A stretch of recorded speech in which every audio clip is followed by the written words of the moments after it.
This is not about ice. This is about power because something extraordinary is unfolding at the top of the world. And Donald Trump, US President, just pulled the curtain back.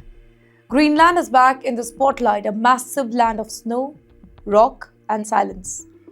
But you know what is beneath that silence? Military bases, rare earth minerals, future shipping routes, missile defense corridors, and now a deal that Trump says has no expiry date. US President has dropped a bombshell. Speaking publicly, Trump revealed that the United States has reached a long-term strategic arrangement involving the United States, Denmark, and NATO. And the centerpiece? There you have your Greenland. Not to buy it, not to annex it, but to control access, influence, and presence. But wait, what does this no time limit really mean? Let's focus on that. Trump's words, they were surprisingly simple. No end date, no sunset clause, no withdrawal timeline. Basically, that means permanent US military access, long-term intelligence operations, and strategic control over Arctic routes. Influence over resources as well. And that too without officially owning that particular land. And this is where NATO enters the story.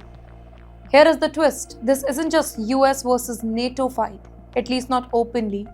Trump suggests that NATO is part of that particular arrangement, which raises a stunning question. Is NATO backing America's Arctic dominance or quietly surrendering space to it?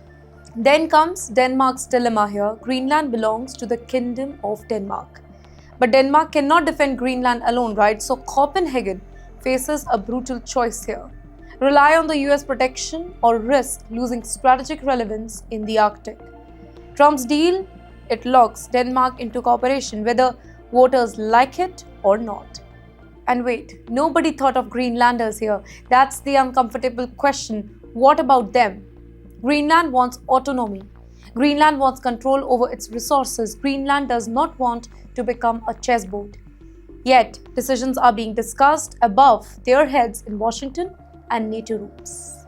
Now the core question, why Greenland matters more than ever now? Because climate change is melting ice really fast. Sadly, but it is. Now, new sea routes are opening. Russia and China are moving north. Arctic competition is exploding. Whosoever controls Greenland, that country controls early warning missile system, Arctic shipping checkpoints, rare earth supply chain, northern airspace dominance as well. Well, this is 21st century geopolitics, ladies and gentlemen, frozen, strategic, and ruthless. Trump's real message is this. Trump is not hiding it though. America will not wait. America will not negotiate endlessly. America will secure its interests first. Greenland is not symbolic anymore. It is strategic real estate. And the question is this a coordinated move or a takeover one in slow motion? Trump says it's coordination though, but critics call it sovereignty erosion. Europe worries about President here. NATO allies whisper uneasily. Because if Greenland can be secured this way, what's next?